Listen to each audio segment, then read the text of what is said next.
Hello everyone, welcome back to our channel Learn Apart. So today we will continue our chapter crop production and management.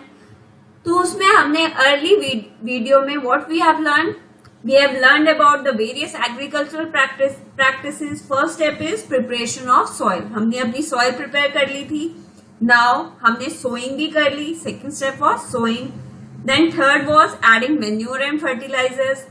Then the fourth step is irrigation. Irrigation में मैंने आपको traditional methods बता दिए थे कि traditional जो farmer use करता है, लेकिन वो ट्रेडिशनल मेथड्स थे, बहुत ही टाइम कंज्यूमिंग थे, बहुत ज्यादा टाइम लेते थे, लेबर लगती थी बहुत ज्यादा. तो इसीलिए नाउ अडेज अब हम क्या यूज करते हैं, मॉडर्न मेथड्स ऑफ इरिगेशन. तो first method is sprinkler system. अब देखेंगे स्प्रिंकलर सिस्टम में क्या होता है. This system is more useful on the uneven land where sufficient water is not available. तो लैंड जो अनइवन होती है, उस लैंड पे अनइवन बने मतलब स्ट्रेट आपकी बिल्कुल फ्लैट लैंड नहीं, अनइवन है, ऐसे है. सो इसमें क्या होता है, द परपेंडिकुलर पाइप्स लगे हुए. देखो ये पाइप्स है, ये सॉइल से बिल्कुल परपेंडिकुलर है और इन पाइप्स के ऊपर रोटेटिंग नोजल्स है. यहाँ पे रोटेटिंग नोजल्स है इन पाइप के टॉप पे यहाँ पे. एंड दीज रोटेटिंग नोजल्स ये स्प्रिंकल करती हैं water on the crop. And when water is allowed to flow through the main pipe under pressure with the help of a pump, it escapes from the rotating nozzle. जब इस pump से water pressure से आता है तो ये rotating nozzles अपने आप रोटेट करने लग जाती हैं और पूरे क्रॉप पे ये वाटर स्प्रिंकल कर देती हैं, जैसे कि रेन हो रही हो. सो अब सेकेंड मेथड है drip system. In this system the water falls drop by drop directly near the roots. So इसमें क्या होता है, इसमें वाटर ऊपर नहीं. अब स्प्रिंकलर सिस्टम में तो क्या हो रहा था, वाटर सारे में फ्लो कर रहा था, सारे में स्प्रिंकल कर रहा था. वो आपकी लीफ पे भी आ रहा था वाटर, स्टेम पे भी आ रहा था, तो उसमें वाटर वेस्ट हो रहा था इसमें. लेकिन ड्रिप सिस्टम में क्या है, this water flows drop by drop water आता है और डायरेक्टली रूट्स में जाता है. अब आपको तो ये पता है कि पानी कहाँ चाहिए, पानी तो रूट्स को ही तो चाहिए, है ना. रूट से तो पानी सारे स्टेम में फिर लीव्स में अपने आप ही ट्रांसपोर्ट हो जाता है जाइलम के थ्रू. आप क्लास 7th में आप पढ़ चुके हैं जाइलम फ्लोएम, तो उसके थ्रू तो वाटर अपने आप ही ट्रांसपोर्ट हो जाता है. तो हमें मेन वाटर कहाँ पे देना है, रूट्स में देना है. So drip system is better technique for watering and water is not wasted at all. So यहाँ पे आपका पानी बिल्कुल वेस्ट नहीं होता है. ये बून है उन रीजन्स के लिए, बून in regions where availability of water is poor, जहाँ पे वाटर की अवेलेबिलिटी कम है. जैसे एरियाज जैसे राजस्थान है, गुजरात का एरिया है, तो वो ड्राई रीजन है, तो वहां पे क्या है, वाटर की अवेलेबिलिटी कम होती है. तो ये ड्रिप सिस्टम वहां पे बेस्ट है. तो ये रहा आपका ड्रिप सिस्टम. ये देखो, ये यहाँ से पानी आएगा और यहाँ पे पाइप्स लगे हुए, तो ये डायरेक्ट पाइप्स रूट्स तक ही पहुंचाएंगे वाटर. नाउ और अब आप ये मुझे बता सकते हैं कि अब ये ड्रिप सिस्टम है, ये वाटर ज्यादा कब चाहिए होता है, समर में प्लांट्स को ज्यादा वाटर चाहिए या फिर विंटर्स में. यस, समर में प्लांट्स को वाटर की ज्यादा रिक्वायरमेंट होती है, क्योंकि समर में क्या होता है, ट्रांसपीरेशन के थ्रू वाटर इवेपोरेशन हो जाता है, कुछ ट्रांसपीरेशन हो जाता है, तो उसके थ्रू क्या होता है, वाटर बहुत ज्यादा प्लांट्स एक्सक्रीट कर देते हैं या फिर इवेपोरेशन के थ्रू वाटर उनका निकल जाता है. तो फिर इसलिए वाटर क्या है, समर्स में प्लांट्स को वाटर की रिक्वायरमेंट ज्यादा होती है. In next video we will learn about the weeds protection from weeds. Now we will study protection from weeds. But Bujo and Paheli went to a nearby wheat field and saw that there are some other plants in the field growing along with wheat plants. Have these other plants been planted purposely? क्या ये plants उन्होंने उगाए थे जानबूझकर? No. In the field, many other undesirable plants may grow naturally along with the crop, and these undesirable plants are called weeds. तो ये जो undesirable plants होते हैं, जो रिक्वायर नहीं होते फार्मर्स को, लेकिन वो फिर भी आ जाते हैं, उन्हें क्या कहते हैं? Weeds. These are called weeds. अब ये जो प्रोसेस है वीड्स को रिमूव करने का, इस प्रोसेस को कहा जाता है वीडिंग। सो बच्चे कंफ्यूज हो जाते हैं, what is weed and what is weeding. तो वीड क्या है? ये अनडिजायरेबल प्लांट्स को हम वीड्स कहते हैं, और इस प्रोसेस को, ये रिमूवल ऑफ वीड्स को हम वीडिंग कहते हैं। Weeding is necessary since weeds compete with the crop plants for water, nutrient, space and light.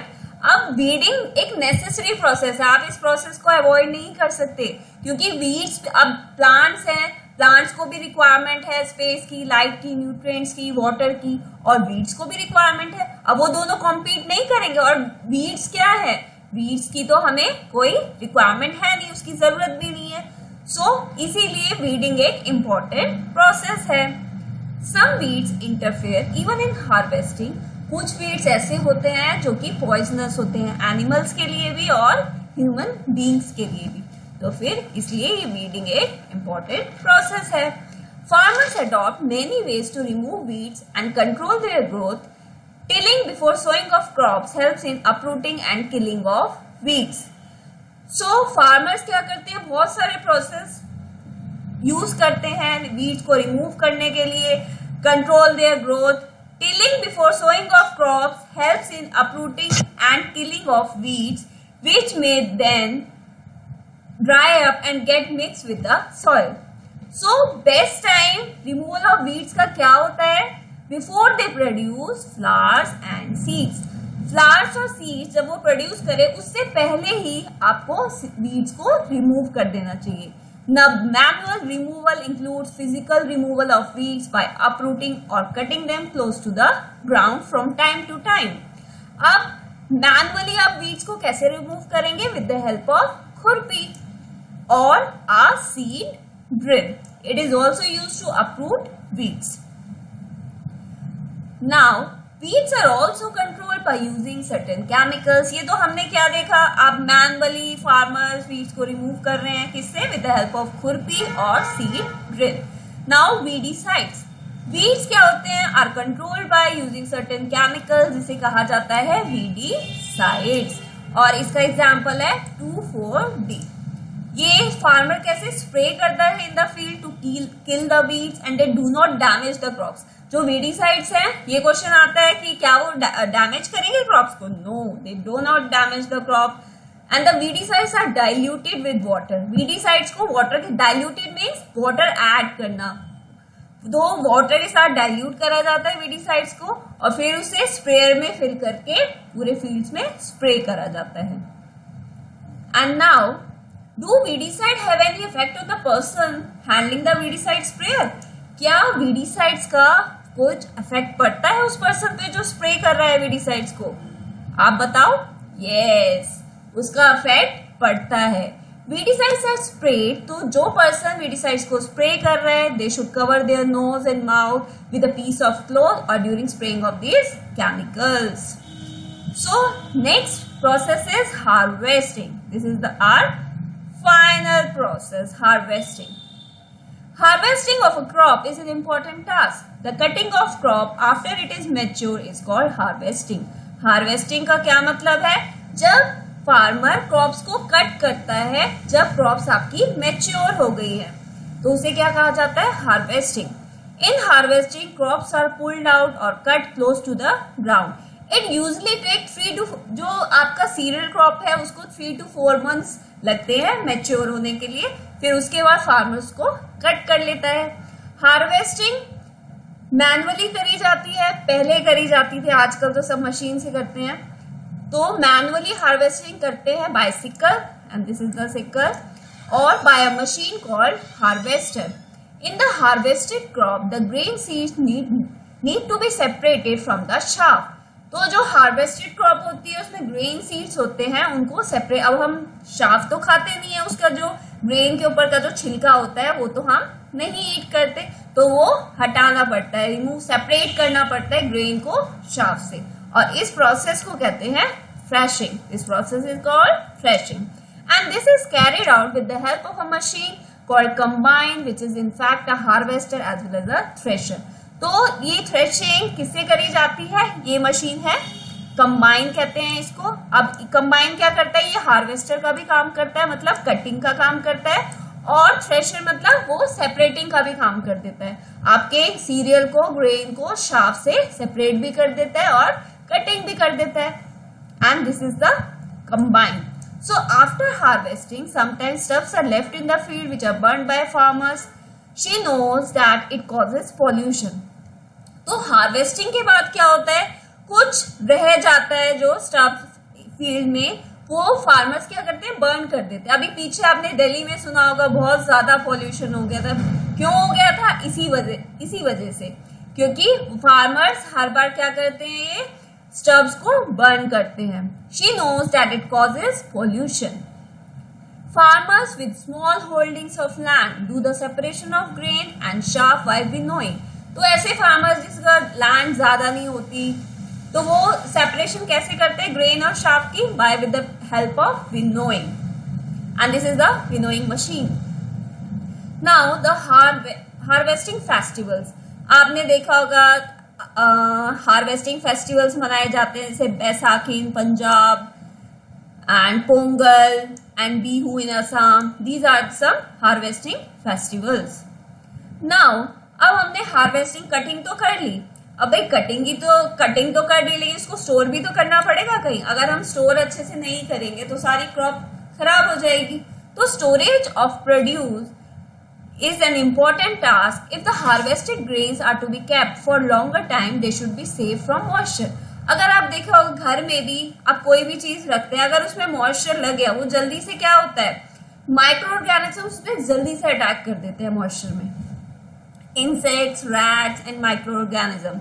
Harvested grains have more moisture. If freshly harvested grains are stored without drying, they may get spoiled or attacked by organisms, making them unfit for use or for germination.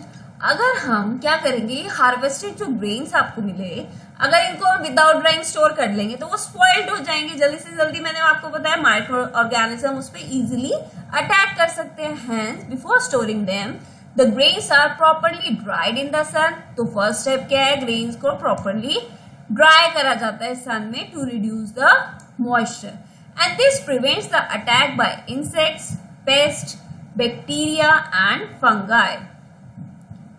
So older days में क्या करते हैं? जैसे आपकी mother भी घर में, जैसे हम ग्रेन्स वगैरह स्टोर करके रखते हैं, व्हीट स्टोर करते हैं, तो कैसे स्टोर करते हैं? या तो उसमें ड्राइड नीम लीव्स डालते हैं, जैसे आयरन ड्रम्स होते हैं हमारे घरों में, तो आयरन ड्रम्स में हम क्या है? नीम लीव्स डाल देते हैं ड्राई करके। या फिर वो मेडिसिन आती हैं स्टोरिंग के लिए कि वो इनसे माइक्रो ऑर्गेनिज्म किल कर सके, तो फिर वो हम यूज करते हैं। अब now the farmer store grains in jute bags और मेटेलिक बिन्स। जो फार्मर्स होते हैं वो ग्रेन स्टोर करते हैं जूट के बैग्स में या फिर मेटल के बिन्स में। एंड हाउएवर, लेकिन अगर लार्ज स्केल में स्टोरेज करना है ग्रेन्स का तो वो सिलोज में करा जाता है। These are the silos. ये large scale production of grains में यूज करा जाता है। एंड टू प्रोटेक्ट, और ये ग्रेनरीज हैं, and to protect them from pest, तो ये पेस्ट से भी प्रोटेक्ट करे जा सकते हैं, रैट से, इंसेक्ट से। Dried neem leaves are used for storing food grains at home and for storing large quantity of grains in big godowns. Specific chemical treatment are required to protect them from pests and microorganisms. So, अगर large quantities of grains है, big godowns है, तो उसमें chemical treatment देना पड़ेगा। Now, food from animals. The food, अभी तो आपने देखा कि प्लांट से हमें कैसे फूड मिलता है, उसका क्या प्रोसेस होता है। अब हम एनिमल्स से भी फूड लेते हैं। Many people living in the coastal areas consume fish as a major part of their diet. So, we have just seen that the process of crop production involves a number of steps like selection of seeds, sowing. Similarly, animals reared at home or in farms have to be provided with proper food. जो हम rear करते हैं home में animals को, farms में rear करते हैं, तो उनको भी प्रॉपर हमें फूड देना चाहिए, शेल्टर और प्रॉपर एक केयर चाहिए। When this is done, जब ये केयर, प्रॉपर फूड, शेल्टर ये लार्ज स्केल पे करा जाता है, उसे क्या कहते हैं हम? Animal husbandry. तो फिश क्या होती है? फिश भी हमारी हेल्थ के लिए बहुत अच्छी होती है। और हमें फिश कहाँ से मिलती है? We get fish from cod liver oil, जो कि विटामिन डी में बहुत रिच होता है।